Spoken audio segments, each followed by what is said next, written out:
The Sheriff's Office was contacted on May 25th by a citizen that was in the area of the Southwest Trail, where he discovered quite a bit of damage to some heavy equipment working on the Southwest Trail construction site.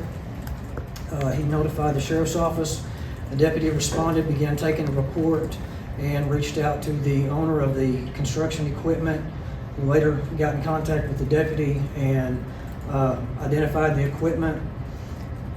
Beginning Monday, it was assigned to our Criminal Investigations Division, our detectives, who began backtracking the information. They made contact with the owner and determined that they had terminated Mr. Guthrie on Friday. With that little tidbit of information of having a disgruntled former employee, detectives on their own started out piecing together a timeline of when the incident occurred due to some tracking mechanisms that are on the equipment themselves, and the time that he had left their offices in Little Rock, and went back to various camera systems throughout the pathway that he would have taken from the office to the construction site.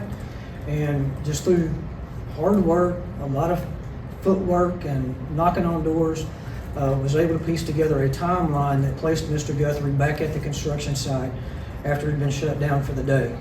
Later that evening, that same Friday evening, he was involved in an incident where he had interaction with the Arkansas State Police, was issued a traffic citation.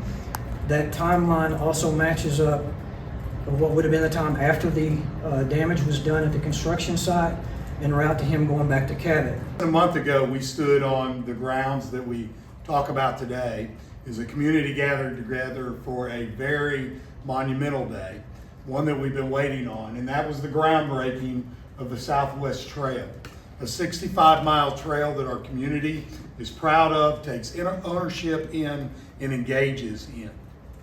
Less than a couple of weeks later, 5 days ago, Mr. Guthrie decided that he would participate in evil, destructive engagement on that same trail that caused a lot of damage. I knew that somebody would be held accountable. This clearly did hit a nerve with our community, those in the industry, and our citizens of Saline County, who said we will engage to make sure accountability and justice is served